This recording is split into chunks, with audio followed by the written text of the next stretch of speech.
Je vous salue dans le nom de Jésus-Christ. Nous commençons un peu nombreux, c'est comme ça les choses de Dieu. Aujourd'hui, je vais m'efforcer avec le troisième point. Et c'est ce troisième point qui va nous conduire dans la prière. Nous pouvons ouvrir nos Bibles toujours là où nous avions lu. Mais nous lirons que le seul verset 25. Et on va commencer la prédication pour gagner le temps. Nous lisons ceci. Alors Jésus leur dit aux hommes sans intelligence et dont les cœurs est lent à croire tout ce qu'ont dit les prophètes.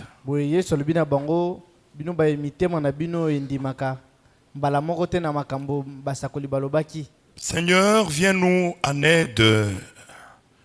Ne nous laisse pas dans l'incrédulité, Père. Tu as dit, sans la foi, personne ne te pleura. Et la foi ne vient pas de l'homme. Tu as dit que la foi vient de ce qu'on entend et ce qu'on entend de la parole de Dieu. En écoutant ta parole, transmets-nous ta propre foi, Seigneur.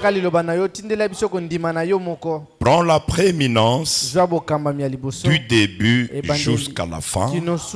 Nous ne savons même pas quoi te demander dans nos prières. Mais tu as dit que l'Esprit Saint intercède en notre faveur avec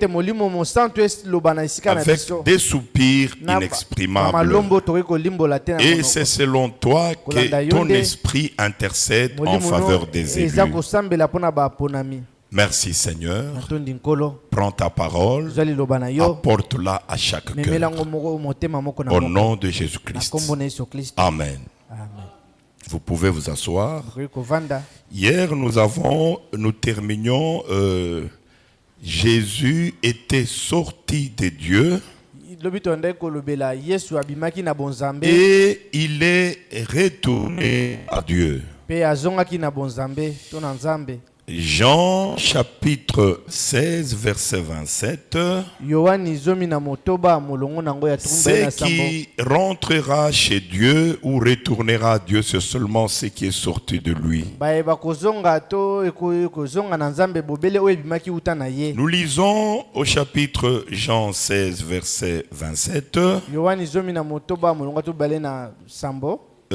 Car le peuple lui-même vous aime. Parce que vous m'avez aimé et que vous avez cru que je suis sorti de Dieu.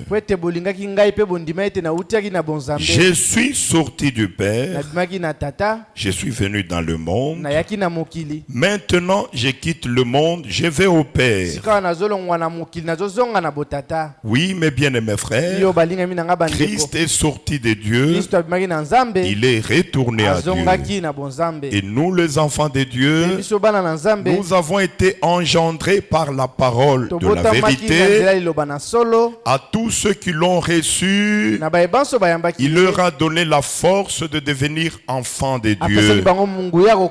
Lesquels enfants sont nés, pas de la volonté de la chair, ni de la volonté de l'homme, mais de la volonté de Dieu. C'est par la parole de la vérité. Si nous sommes réellement engendrés de lui, nous sommes dans ce monde. Ce monde n'est pas chez nous. Nous retournerons à Dieu. Et les enfants de Satan, ils peuvent être dans le sillage de Jésus comme Judas. Mais à un moment donné de leur vie, ils sont retournés à Satan, d'où ils sont sortis. Il n'y aura pas de tricherie. Que Dieu vous bénisse. Il y a beaucoup de choses là, mais comme aujourd'hui nous avons la prière, le troisième point, nous avons dit que le soir c'est le temps du recensement. Chacun doit retourner à ses origines. Le soir détermine nos origines. Le temps du soir, nous avons vu que ce qui a été semé atteint la maturité et par les fruits, on identifie la nature qui est dans chacun de nous.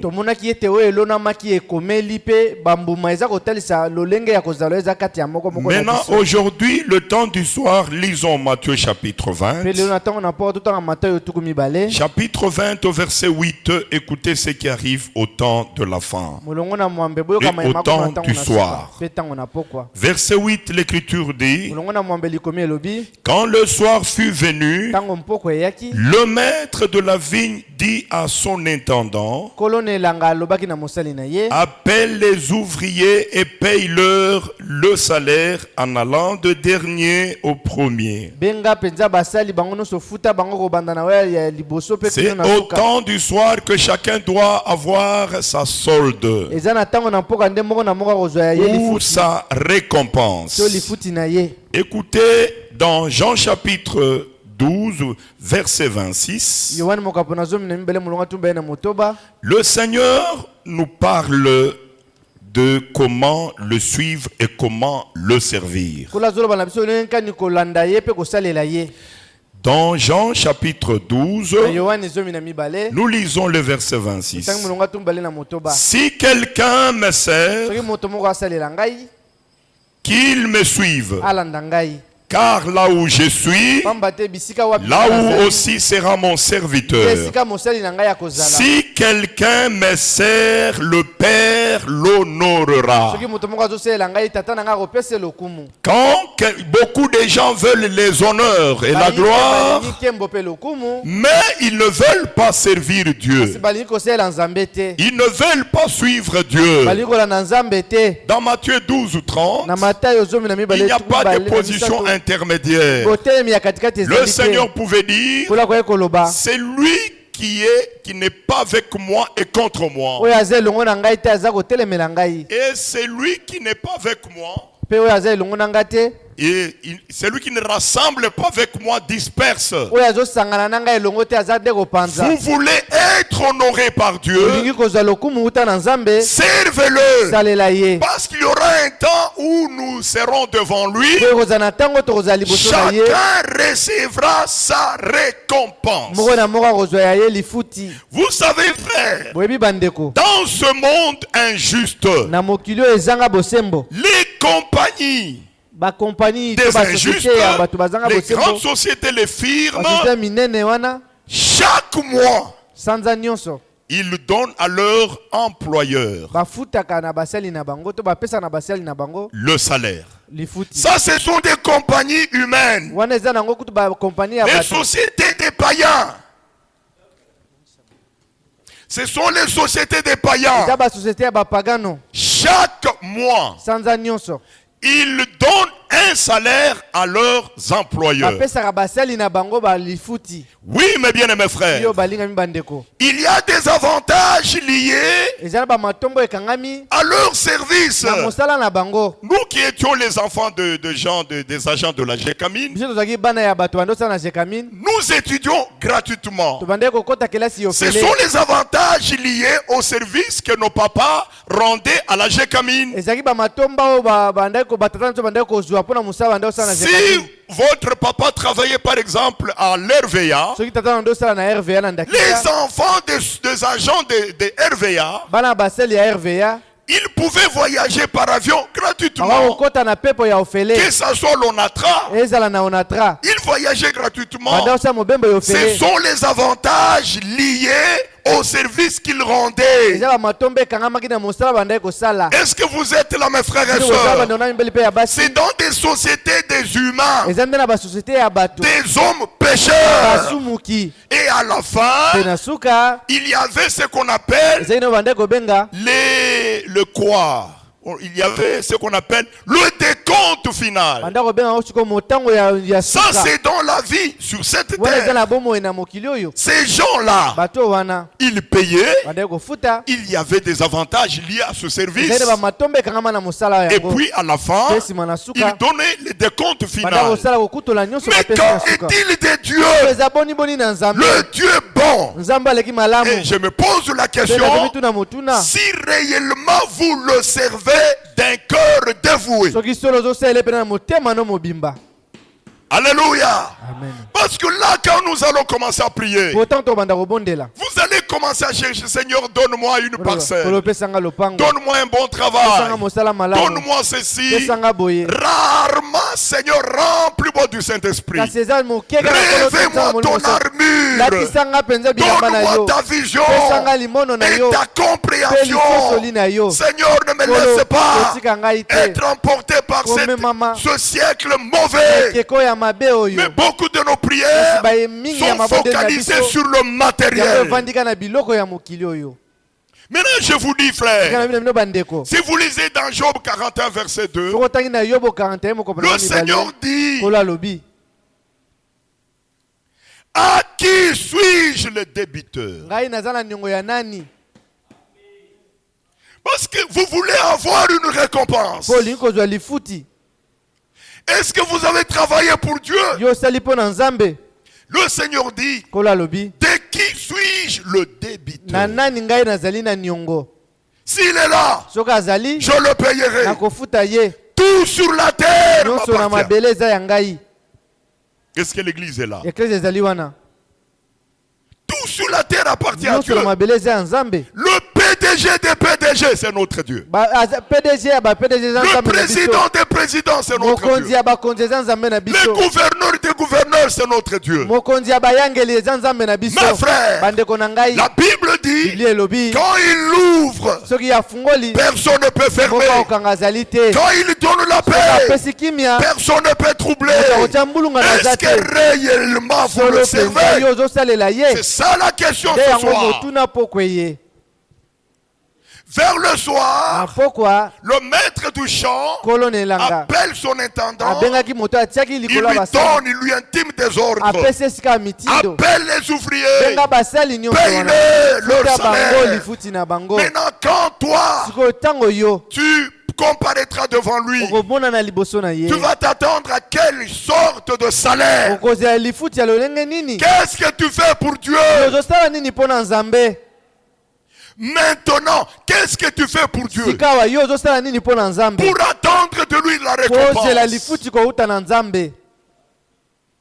Comment vous allez chercher à récolter ce que vous n'avez pas semé?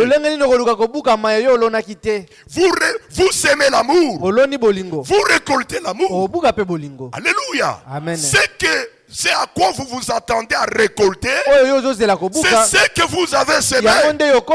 Qu'est-ce que vous faites pour Dieu? Je voudrais vous lire quelque chose ici. Dans la prédication intitulée Le fondement fondamental pour la foi.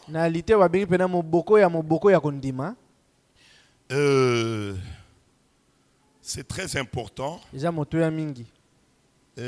Dans cette prédication prêchée le 13 janvier 1955. Et ici, j'aurais besoin un morceau de craie.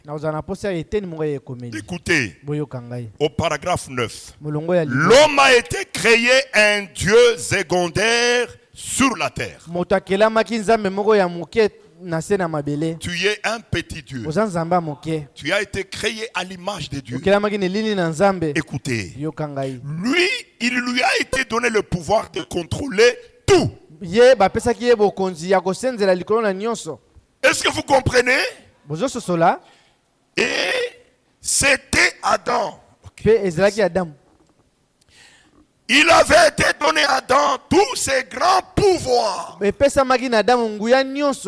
Mais alors le pouvoir qui lui a été donné pour faire son choix, c'est par cela qu'il est tombé. Dieu ne peut pas violer une chose qu'il nous a donnée. Dieu ne peut pas violer ton libre arbitre qu'il t'a donné. Le libre arbitre, ça dit tu es libre de choisir d'aller à l'église ou de t'absenter. Tu as la liberté de choisir ta femme, de choisir ton mari, de choisir le genre de travail que tu fais, d'être ici, parce qu'il y a beaucoup d'églises qui sont bien construites, mais toi, tu as choisi ici. C'est ton libre arbitre. Ça, Dieu ne peut pas le violer. C'est ce qu'il a donné à tout le monde. Et Dieu ne veut pas pousser quelqu'un de force. Tu dois le faire librement. Et dans sa liberté, c'est là qu'il est tombé. Et c'est pour cela qu'il est tombé. Alors Adam pouvait parler au vent. Le vent s'arrêtait. Il pouvait parler aux arbres. Les arbres lui obéissaient. Il pouvait parler à la nature. Elle lui obéissait. Il pouvait parler aux eaux. Et tout lui obéissait. Il pouvait parler aux eaux. Tout obéissait à Adam. Eh bien, c'est ça le commencement de l'homme. Maintenant écoutez.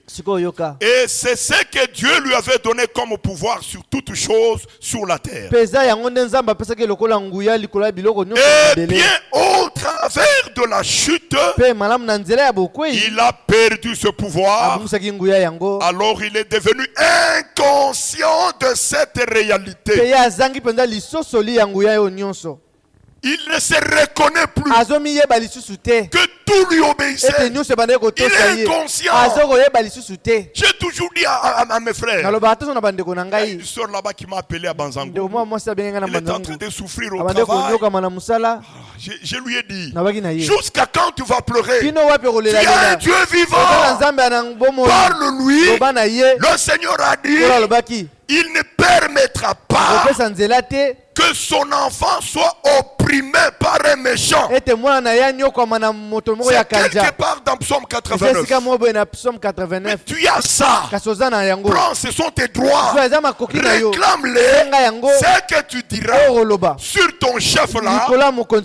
Si tu donnes à Dieu une semaine, ça arrivera. Moi je suis passé par là. Quel est cet enfant de Dieu qui est inconscient du pouvoir que Dieu lui a donné? Un méchant, il doit te persécuter au travail. Et toi, tu ne fais que pleurer. Tu ne te reconnais pas. L'homme est devenu inconscient du péché. Mais écoutez, alors il est devenu inconscient de cette réalité. Après avoir perdu, écoutez les choses que je vais écrire au tableau. Après avoir perdu sa relation, son amitié et sa communion avec le Père. Le Seigneur, Frère Branham, quand il parle de ça, ce n'est pas lui, c'est le Saint-Esprit. La première des choses, il a perdu sa relation avec Dieu. Sa relation. Amen. La deuxième chose, ayant perdu sa relation, il a perdu son amitié avec Dieu. Et la troisième chose, il a perdu sa communion. Écoutez frère, vous êtes venu chercher Dieu. Frère, je ne suis pas en relation avec toi, mais j'ai l'argent. Amen. Je ne suis pas en relation avec toi, mais c'est difficile que je te donne. Amen. Je peux rencontrer une femme en train de souffrir. J'ai l'argent. Oh papa, je ne peux pas parce que je ne la connais pas. Il n'y a pas de relation. Quel accord y a-t-il entre moi et elle? Si en lui donnant l'argent, elle me saisit à la main, elle me dit, tu as couché avec moi, c'est cet argent que tu me donnes. Qui n'acceptera pas ça? Tout le monde va la croire. Je ne peux pas lui donner parce que je ne suis pas en relation avec cet homme-là. Une question est posée ce soir. Est-ce que tu es tu as des bonnes relations avec Dieu. Alléluia. Amen. Moi et ma femme, avant d'arriver ici à la communion, il y a eu d'abord de relations. Ok, on s'est connus et puis on a commencé à marcher ensemble. Nos pasteurs ont connu. Je vous dis, mes frères, moi ici, quand je prête dans cette église, mon premier pasteur dans le Katanga, c'est bien lui. C'est que je suis le résultat de son ministère. Et c'est lui qui m'a tendu le premier la main pour me donner la chair. Et je lui ai rappelé beaucoup de choses. Il m'a donné la chair quand la femme d'un serviteur était mort. Et beaucoup de prédicateurs du Katanga étaient venus à ces deuils-là. C'est ce jour-là qu'il m'a donné la chair. J'ai prêché devant des grands prédicateurs. Ça dit, quand je prêche ici, je sais que je suis chez moi. Mais on avait mis la croix. J'ai voyagé longtemps, ne sachant pas qu'il y a eu.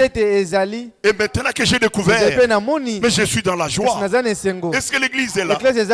La relation. Quand la relation est là, la relation va se transformer en amitié. On devient des amis parce qu'il y a eu des relations. Alléluia. L'amitié. Le Seigneur dit à Abraham est mon ami. Jéhovah pouvait dire à Abraham, cacherai-je Abraham? Abraham était l'ami de Dieu. À un ami, on révèle des secrets. À un ami, on lui parle. Quand il y a eu des relations, quand l'amitié s'est établie, je pouvais ouvrir mon cœur et parler à ma fiancée des secrets. Elle aussi, elle pouvait me parler des secrets de sa famille. Pourquoi? Parce qu'il y a eu d'abord des relations. Et après, la communion, c'est quoi? Voilà ce que j'ai porté à l'année. La communion, ça veut dire ta souffrance, toi, ma femme, c'est ma souffrance. Ma joie, c'est ta joie. Ma gloire, c'est ta gloire. Ma honte, c'est ta honte. C'est ça la communion. La communion avec Dieu signifie la victoire du Seigneur Jésus. C'est notre victoire. Alléluia. Amen. Tout ce qu'il a acquis, nous le partageons. Je peux avoir l'argent dans ma poche. Il n'y a pas de problème. Dès que je sors cet argent, je donne à ma femme. Quand je reviens pour lui demander, elle va dire, toi aussi, tu aimes beaucoup dépenser. Elle s'en empare. Alors, je dis, bon, comme ça, il ne faut pas que je commence à te donner tout l'argent. Mais elle va toujours chercher à ce que... Quand mon mari m'a donné là-bas, est-ce qu'il n'y a-t-il pas quelque chose de reste? Si elle voit, elle viendra encore. Parce qu'elle doit garder. Qu'est-ce qui fait cela? Parce qu'il y a une communion. Amen. Est-ce que l'église est là? Est-ce que tu es en bonne relation avec ton Dieu? Est-ce qu'il y a d'amitié entre vous deux avec Dieu? Pour que ta souffrance, pour que tes maladies, pour que tes problèmes soient ses problèmes.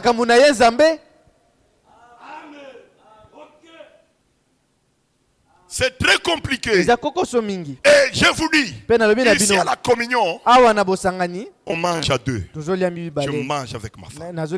Ça fait 35 ans. Quand je rentre là-bas, elle ne peut pas manger si je ne suis pas là. Si je suis dans la cité, elle doit attendre que je vienne, on mange. Si elle est au service comme elle travaille, je dois aller la prendre, nous mangeons, je la retourne au travail. Ça fait longtemps on est comme ça. Qui peut? Il voit un visiteur, un homme qui ne connaît pas, il peut manger avec lui. Un gouverneur, un président, ou même vous là-bas, quelqu'un que vous ne connaissez pas, vous ne l'avez jamais vu. Je ne pense pas. Dieu aussi ne peut pas communier avec quelqu'un avec qui il n'est pas en relation. Il n'y a pas d'amitié, il n'y a pas d'accord. Le Seigneur lui-même dit, quel accord y a-t-il entre les ténèbres et la lumière? Est-ce que l'église est là? Oui, mes bien-aimés frères, vous devez travailler pour Dieu avant de lui demander quoi que ce soit. Parce qu'il y a une récompense. Vous savez, l'écriture de 1 Corinthiens 15, 58 nous dit quoi? Lisez là-bas. 1 Corinthiens 15. Il y a des gens, même le moteur qui travaille là-bas, il ne s'est jamais intéressé même pour amener, je ne sais pas, l'essence, un moteur à essence, ou c'est un moteur à mazout. Lui, il voit seulement les choses arriver comme ça. Quelle sorte de membre de l'église? Je ne sais pas. Et toi, tu vas demander à Dieu, tu feras longtemps, Dieu ne te regardera pas. On est là, et Dieu savait que moi je ne savais pas qu'aujourd'hui il y a la prière, mais aujourd'hui nous devons mettre des jalons pour que quand tu pries Dieu, chez nous là-bas nous disons c'est-à-dire tu lui dis Seigneur, tu sais ma vie, tu sais que mon argent je ne le mange pas seul, tu sais chaque fois que j'ai l'argent j'ai fait un programme, d'abord toi. Je sors la dîme. Je sors une somme d'argent pour appuyer ton œuvre. Seigneur, maintenant regarde ce travail commence à être troublé par ces païens-là. Mais qu'est-ce que toi tu vas dire à Dieu pour qu'il exauce ta prière? 1 Corinthiens 15, verset 58. Ainsi, mes frères bien-aimés, soyez fermes, inébranlables, travaillant de mieux en mieux à l'œuvre du Seigneur, sachant que votre travail ne sera pas vain dans le Seigneur. Est-ce que l'église est là? Votre travail ne sera pas vain. S'il y a un patron qui paye mieux, c'est le Seigneur Jésus. Il a dit, si seulement tu donnes un verre d'eau à l'un de ses plus petits qui croient à moi, tu n'en manqueras pas de récompense. Mais qu'en est-il ce qui dépasse de l'eau, travaillant de mieux en mieux, parce que votre service ne sera pas vain dans le Seigneur. Hébreux 6, verset 10. Car Dieu n'est pas injuste pour oublier votre travail et l'amour que vous avez montré pour son nom, ayant rendu et rendant encore des services aux saints. Dieu n'est pas injuste. Dieu n'est pas injuste. Vous êtes vous-même responsable de votre pauvreté. Vous êtes responsable de la vie que vous menez. Il ne faut pas mettre la faute sur Dieu. La faute est à vous. Qu'est-ce que vous faites pour Dieu? C'est ça la question. Parce que si vous lisez dans Apocalypse 14, verset 13, il y a une bonne écriture. Et là maintenant je veux m'étendre. Et là vous n'allez pas me dire, ah frère Emma, mais vous, pourquoi vous nous dites des choses dures comme ça? Et j'ai entendu du ciel une voix qui disait, écris, heureux dès à présent les morts qui meurent dans le Seigneur.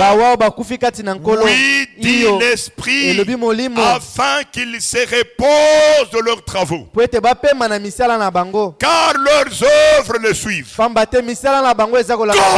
tu vas te reposer pour un travail que tu n'as jamais rendu à Dieu? Parce que dans des sociétés, on donne des congés légaux. C'est parce qu'ils ont vu que leurs employeurs ont travaillé. Mais toi, on va te donner un congé, le repos, pour quel travail vous avez accompli pour votre Dieu.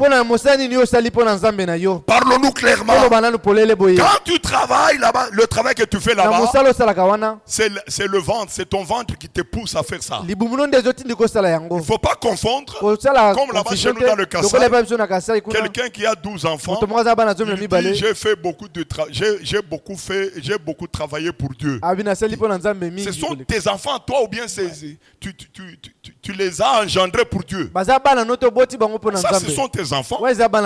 Tu n'as rien fait pour Dieu. La question, tu vas te reposer pour quel travail tu as accompli pour Dieu. Tu vas répondre. Maintenant, je ne sais pas ce que tu vas demander. 2. Qu'ils se reposent de leur travail. Car leurs œuvres les suivent. Quelle sorte d'œuvres vont te suivre? J'ai toujours dit, frère, tu as 2 parcelles, 3, 4 parcelles. Et tu n'es même pas un chrétien. Tu es seulement un sympathisant. Ta famille ne connaît pas ta position. Mais tu laisses l'église du Dieu en train de payer. De payer.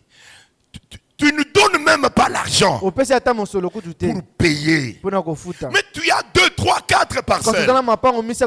Frère, je te dis, ma soeur, tu meurs là.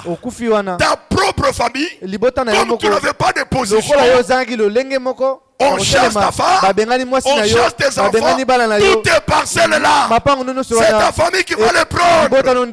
À quoi ça servait de les avoir? Si au moins tu pouvais même prendre quelque chose et le donner à Dieu avec un cœur joyeux. C'est que tu sèmes.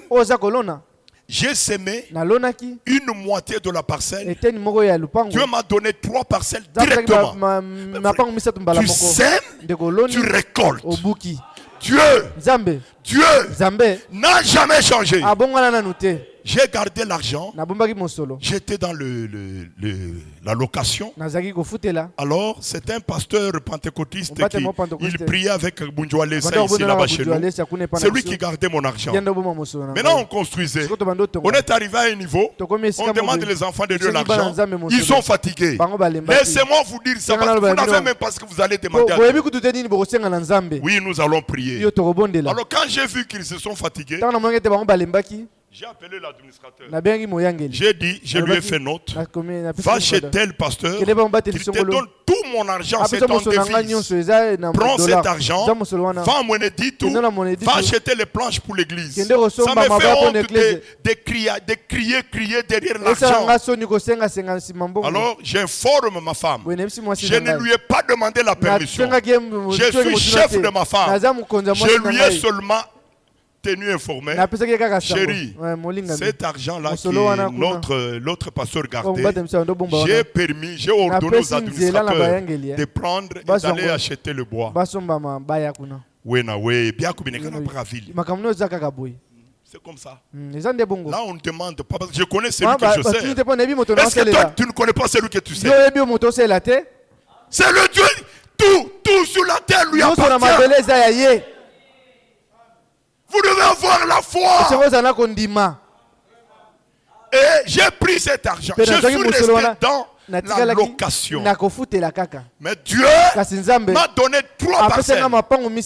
Des bonnes parcelles. Parce que j'ai semé une parcelle. Dieu m'en a donné 3. Qu'est-ce que tu as semé?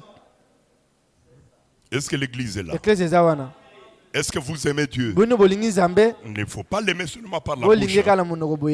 Tu meurs avec votre circulation à Kinshasa. Mais à Kinshasa, je ne sais pas si moi je peux rouler. Quand vous entrez seulement dans des grands artères, vous êtes entre la mort et la vie. N'importe quoi peut t'arriver. Mais si tu mourais, tu n'as pas mis de l'ordre. Mais tu penses que tes enfants vont jouir de tes biens. Tes frères, tes oncles paternels viendront. Ils prendront ça et ils n'auront rien. Mais si tu avais investi en Dieu, je ne sais pas, Dieu veillerait à ce que rien ne soit perdu. Amen. Mais bien, mes frères, vous devez en tenir compte. Quelle sorte d'œuvres vont vous accompagner? Oui, frère. Vous savez, quand nous disons ça, si vous lisez dans Luc 3:10, vous allez voir que les gens allaient devant Jean-Baptiste. Qu'est-ce que nous allons faire? C'est celui qui a 2 chemises. Qu'ils prennent une chemise, c'est 2 tuniques, hein, qu'ils donnent une à l'autre et qu'il reste avec une. Mais toi tu as 2 parcelles, 3 parcelles. Mais ça ne vous fait pas mal d'être locataire, c'est-à-dire Dieu est devenu locataire. Dieu à qui appartient toute chose, locataire. Non, ce n'est pas possible. Mais bien aimé frère, dans Marc 11, chapitre 11, verset 12 à 14, Jésus venait de Béthanie, de la maison de Lazare, Marthe et Marie. C'était une famille amie à Jésus. Je ne pense pas que le Seigneur et cette famille-là pouvaient laisser Jésus quitter leur maison affamée. Mais Frère Branham me dit, la plus grande faiblesse qu'avait le Seigneur Jésus, c'était la faim. À peine quitté Béthanie, il eut faim. Il regarda de loin, il vit un figuier qui avait un bon feuillage, une belle apparence. Pour lui, il est créateur. Il sait que quand un figuier a un bon feuillage, il doit y avoir des fruits. Et pourtant, ce n'était pas le temps pour les figuiers de porter. Mais ce figuier-là avait une particularité. Cette apparence de feuille, c'est ce qui l'avait amené à s'approcher, pensant qu'il trouverait des fruits. Cet approché n'a rien trouvé. Il dira jamais que personne ne mange de ton fruit. Il l'a maudit. Mais bien aimé frère, vous savez depuis que vous avez commencé cette œuvre, combien de pluies?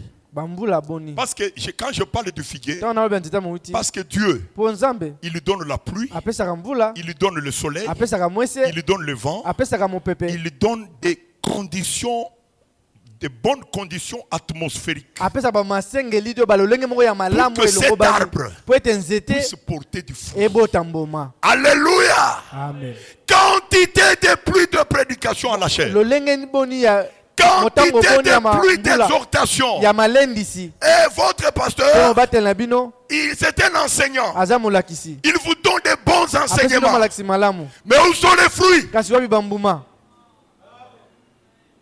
Où sont les fruits?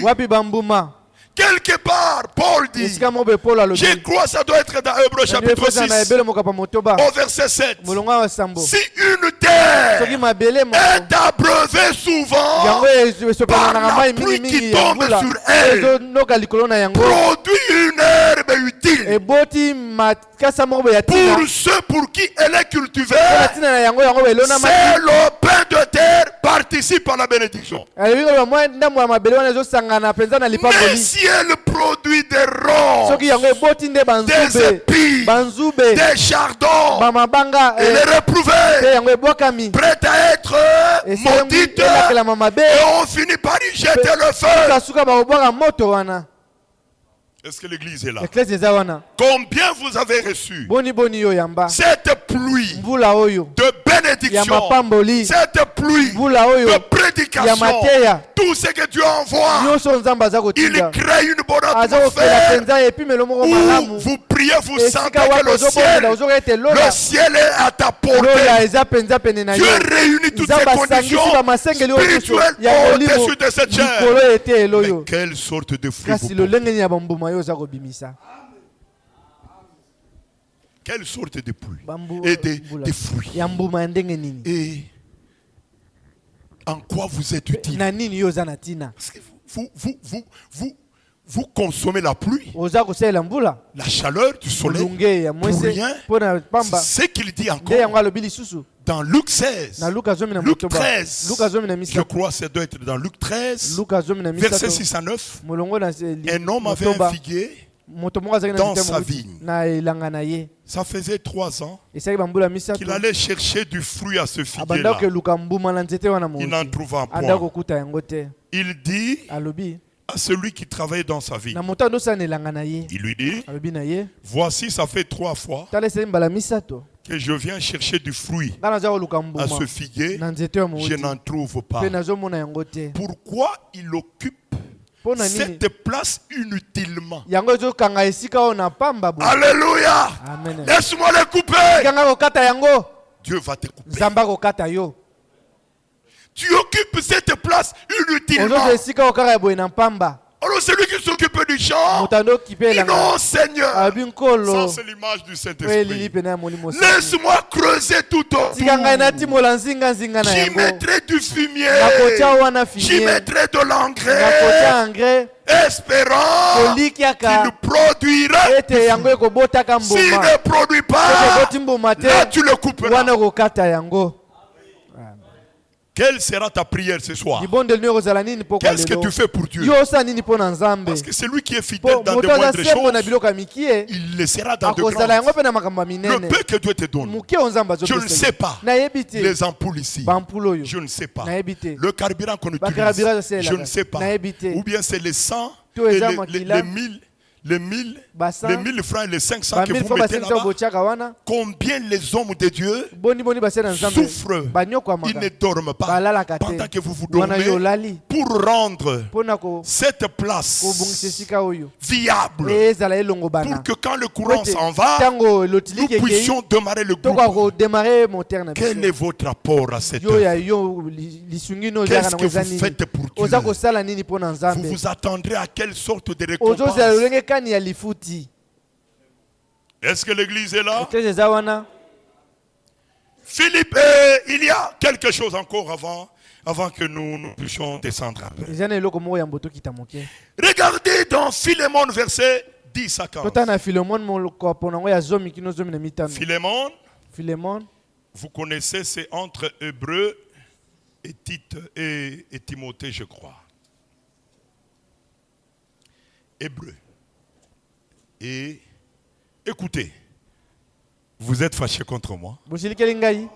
Si je vois vous êtes là calme. Le frère Emma est en train de nous engueuler comme ça. C'est pour votre bien. Écoutez, il dit, je te prie pour mon enfant que j'ai engendré étant dans les chaînes. Mon enfant là, son nom c'est Onésime. Qui autrefois t'a été inutile, mais qui maintenant est utile et à toi et à moi. Pose-toi la question. J'ai connu des gens, des femmes dont les maris étaient des impudiques, des prostituées. On vient dire à la maman à la maison et aux enfants, votre papa a eu une gratification, on l'a élevé, il est devenu directeur. La femme est comme ça. Les enfants n'en font même aucun cas. Vous posez, votre papa était élevé. Laisse-nous là. Son argent, nous ne connaissons pas. Laissez. C'est-à-dire, ils ne sont pas dans la joie. La famille n'a pas la joie pour votre élévation. Parce que cet argent n'est pas utile à la famille. N'est pas utile à ta femme. Quand nous étions des pécheurs, notre vie n'était pas utile à Dieu. La vie était utile à Satan. Mais maintenant que vous êtes devenus des chrétiens, est-ce que votre vie est devenue utile à Dieu, utile à vos conducteurs? C'est ce que Paul dit. Maintenant sa vie est utile, est à toi et à moi. Est-ce que votre pasteur, vos anciens qui sont là, ils peuvent dire que votre vie leur est utile? Ils peuvent aller à genoux. Seigneur, non. La marchandise qui est là-bas, retenu à Louf Frontière. Seigneur, non, fais quelque chose. Cette sœur-là, regarde ce qu'elle a fait.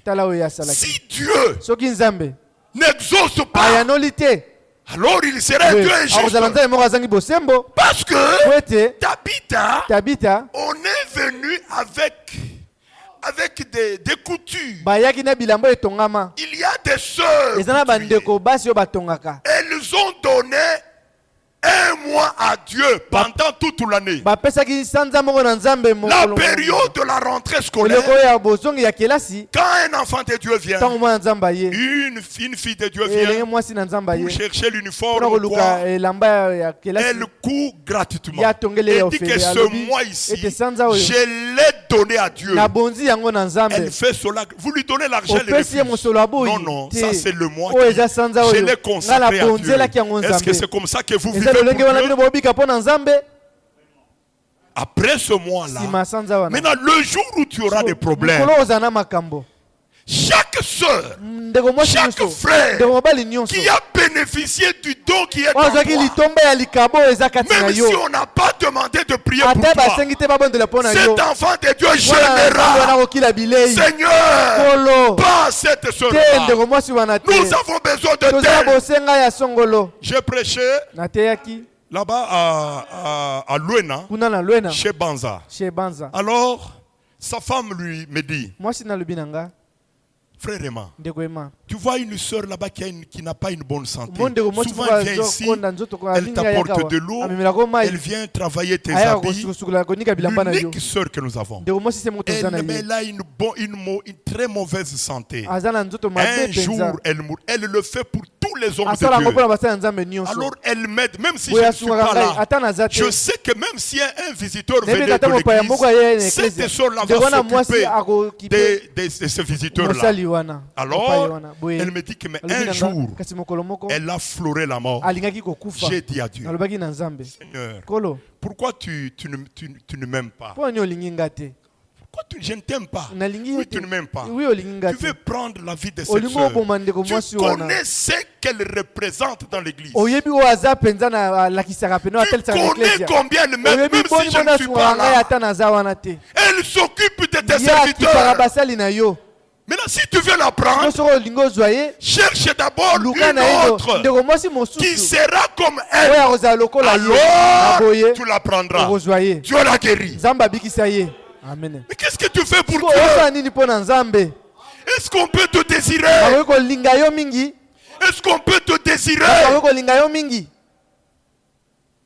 Les femmes naturellement sont intelligentes et sages. Quand elles sont dans une famille d'accueil, le garçon et la fille. La fille regarde là où on a laissé le balai. Le premier jour là, elle regarde dans la maison il y a le robinet. L'eau, est-ce qu'on puise l'eau? Elle connaît là où on a mis le torchon. 5 heures. Elle balaye d'un cœur joyeux. Et puis, elle torchonne la maison. Elle arrange, elle fait elle commence à faire la vaisselle. Et puis, la maîtresse de la maison se réveille.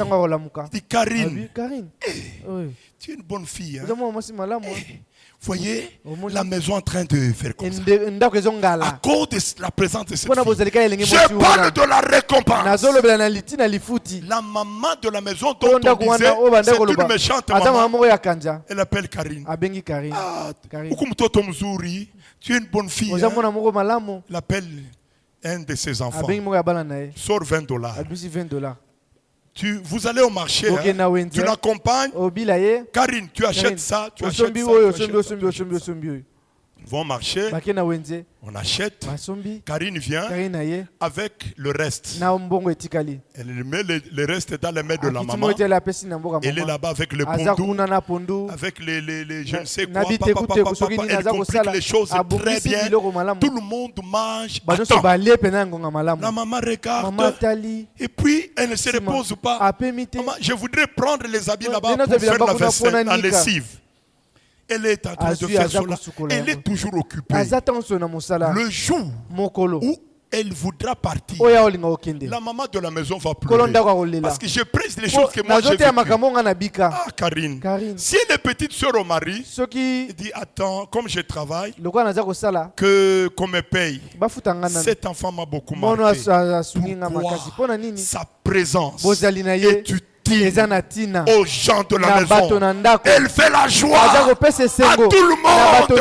Elle donne du sourire à tout le monde. Voilà. Le jour où elle doit partir, les gens de la maison restent en train de pleurer. La maman entre avec elle dans sa chambre. Assis-toi sur le lit. On ouvre la malle.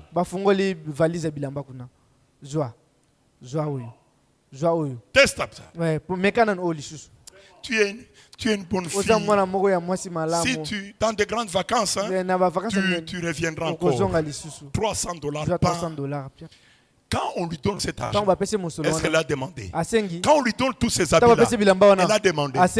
Elle a rendu des services. Elle s'est rendue utile. Est-ce que vous êtes utile? Posez-vous la question. Vous allez faire du bruit pour rien. Oh Seigneur, même dans tes bruits là, tu n'as même pas la foi. Parce que tu vis mal. Maintenant le garçon qui était toujours en train de jouer le fait de jeu d'argent, il voulait partir vendredi. Ah grand, moi je vais partir vendredi. Son grand frère lui dit, tu peux partir même maintenant, l'argent est là. Pourquoi? Une présence indésirable. Un homme dont la présence est indésirable. On n'a pas besoin de toi. Est-ce que c'est comme ça que tu es? Est-ce que l'église est là? Les enfants de Dieu sont comme des Joseph. Ce sont les enfants de la prospérité. Partout ils sont remarquables. Quand il arrive quelque part, cette maison est bénie. Alléluia. Quand il s'en va, on commence à dire, si tel il était là. J'ai vu un pasteur qui demande, mais le frère Zadio n'est pas là. Il allait quand même nous aider avec sa moto pour amener cette soeur telle part. Pendant qu'il cherche Zadio, il y a frère Chris qui est à côté avec sa moto. Maintenant on dit au pasteur, mais la moto est là. Le pasteur fait comme ça. Pourquoi vous avez vu ça? Ça, ce n'est pas une moto. Ça, ce n'est pas consacré à Dieu. Tu es là. Tu as l'argent. On a besoin d'un 20 000 francs. Mais toi, tu as plus que 20 000 francs. Mais on est en train de chercher une soeur là-bas. Est-ce que tu peux nous envoyer 20 000 francs? Mais quelqu'un a l'argent là-bas. On ne te regarde même pas.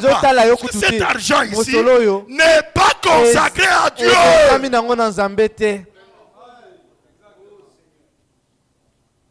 Est-ce que vous êtes désirable ou bien indésirable? Est-ce que l'église est là? Est-ce que vous êtes là? Oui, frère. Est-ce que vous n'avez rien eu pour le mettre au service des autres? Ce n'est pas seulement la prédication. Basculez-moi 1 Pierre 4, 7 à 11. Basculez-moi cela. Et puis je vais vous laisser, on va prier. Mais il y a beaucoup de choses que nous recevons sans la prière. Sans la prière. Mais quand vous servez Dieu, quand vous aimez Dieu, même la nature rendra témoignage que cette soeur, que cet homme aime Dieu. Pas les bruits que vous allez faire. Écoutez, la fin de toutes choses est proche. Soyez donc sages et sobres pour faire la prière. Remontez. Oh là là. La machine est... Avant tout, ayez les uns pour les autres une ardente charité. Voyez notre pyramide. La base, c'est la foi.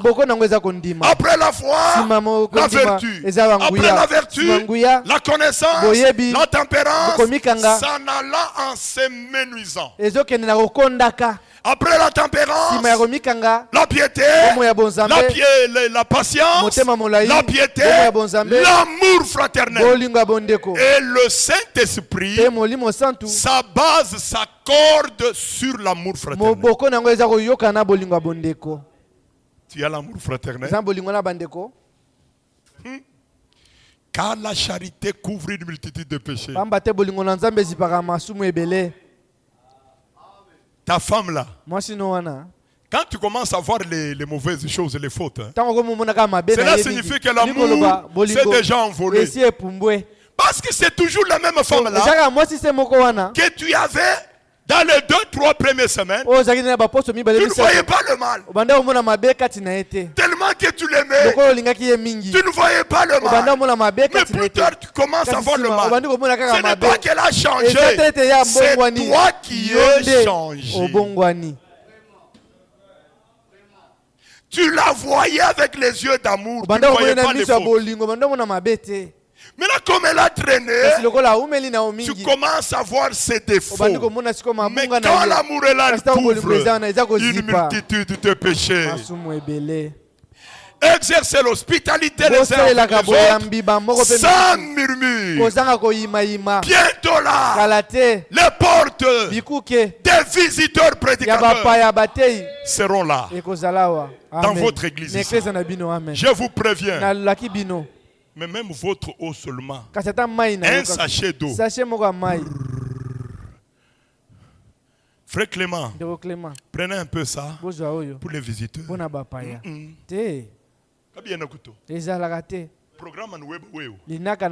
Ton programme seulement sur toi.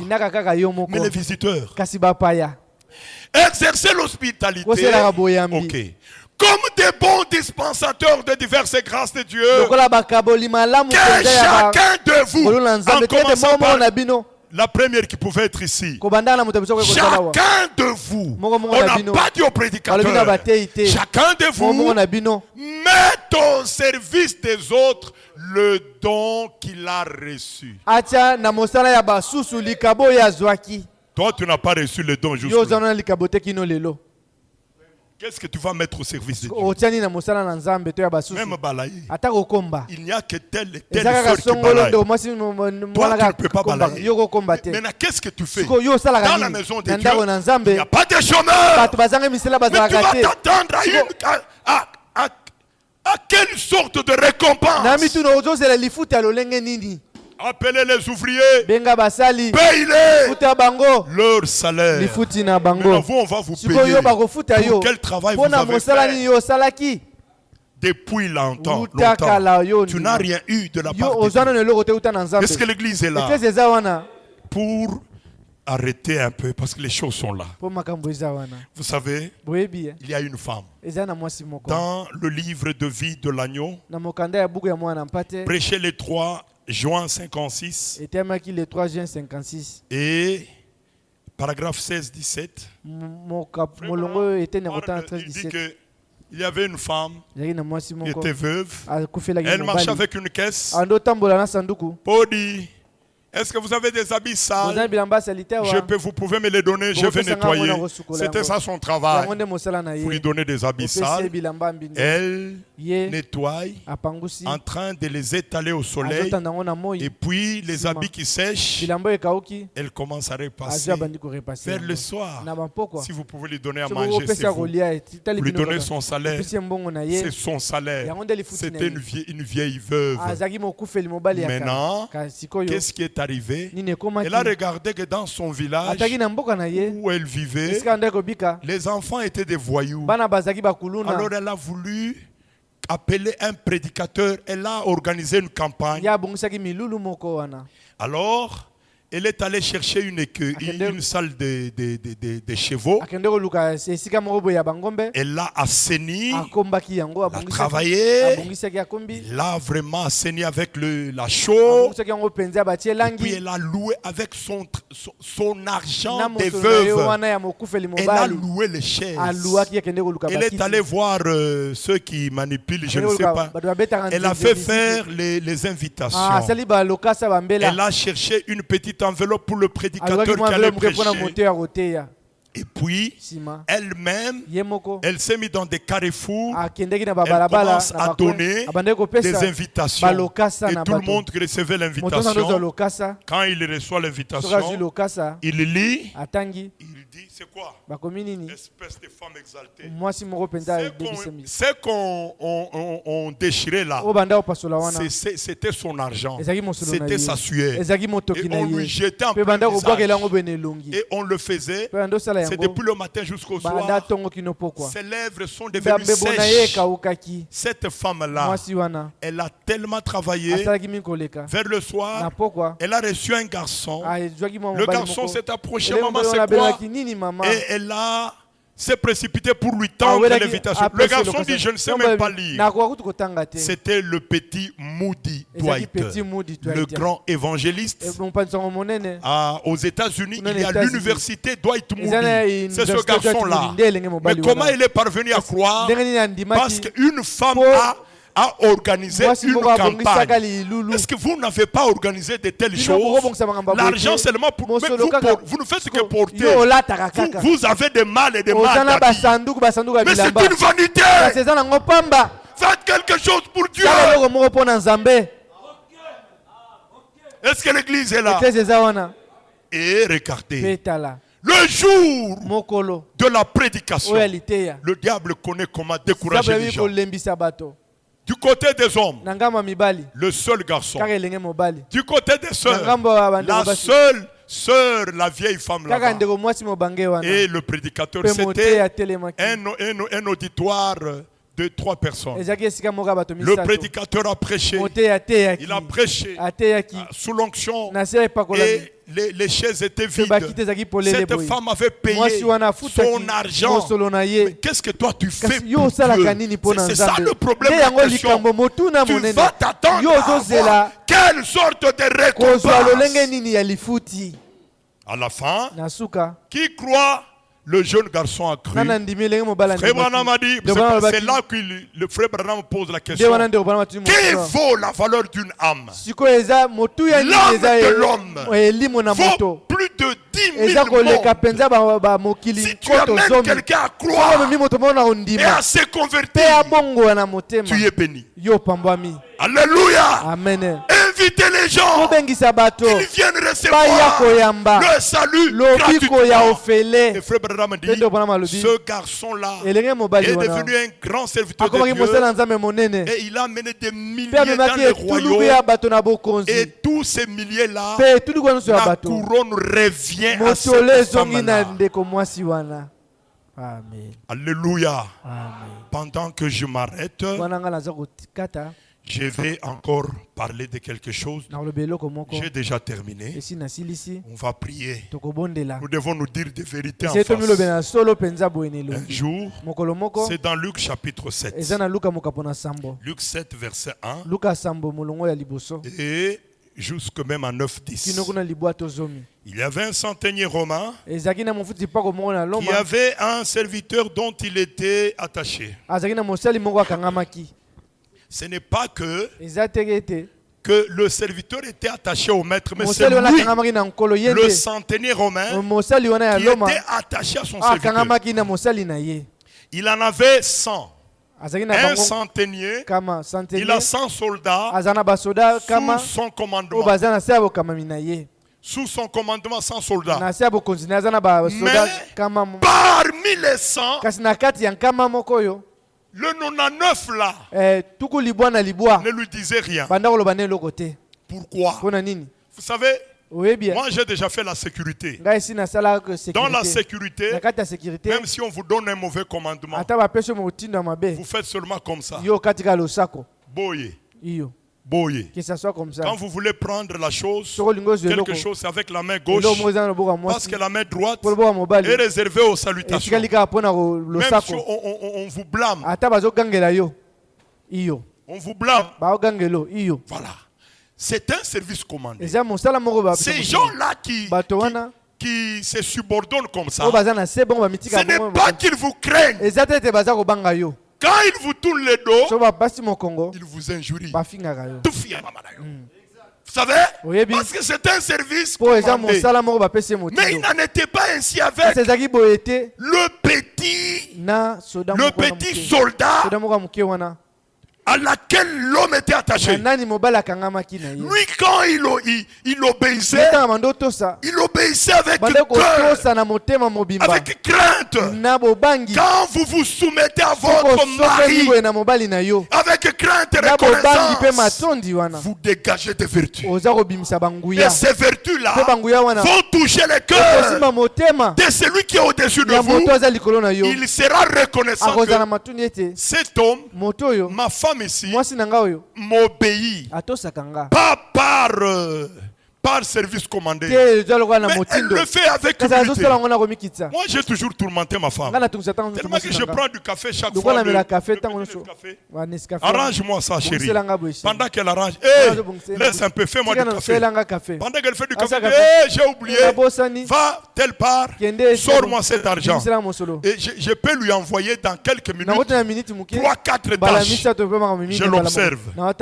Chérie, ah, Minenda wangu. Oui, Dieu vous le kalaka. Que Dieu vous bénisse.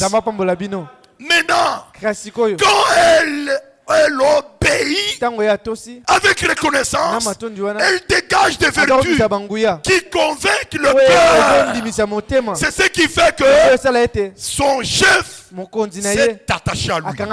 Pas on en a 9 là-bas. Le jour où il est tombé malade, oh là là, même sa femme pouvait avoir des problèmes. Mais pourquoi toi, ce petit bout d'homme là-bas, il a fait des fétiches. Si tu n'es pas quelque part, tu es chez cet homme-là. Je suis allé voir sa femme. Parfois, tu es en train de suivre la beauté de sa femme. Mais j'ai vu que, mais qu'est-ce qui ne va pas? Ce petit bout d'homme représentait beaucoup pour cet homme. Maintenant, regardez, avant qu'on nous conduise dans la prière. Maintenant, le monsieur, le jour où le garçon est tombé malade, l'homme n'a pas mangé. Son mari, sa femme lui dit, chérie, c'est quoi? On t'a fait, il a fait des fétiches pour toi. Mais pourquoi tu ne manges pas? Mon serviteur, je ne sens même pas le goût de manger. Il avait mauvais mine. Il s'est mis debout. Alléluia. Quand vous servez Dieu, les jours où vous tomberez malade, Dieu lui-même s'en chargera pour chercher des solutions pour toi. Son maître s'est mis debout. Il est allé voir les anciens. Alors les anciens les voient. Ils s'empressent pour le saluer. Mais chef, vous n'avez pas bon mine. C'est quoi? Mais prenez place. Non, je ne me sens pas bien pour m'asseoir. Mais qu'est-ce qu'il ne va pas? Bon, vous savez, le garçon, quand on construisait le temple, le garçon par qui je vous envoyais des sacs de ciment, comme de petites là-bas. Mon serviteur là, il est malade. Il a frôlé la mort. Alléluia. Ta maladie devient un problème pour les autres. C'est parce que tu es utile.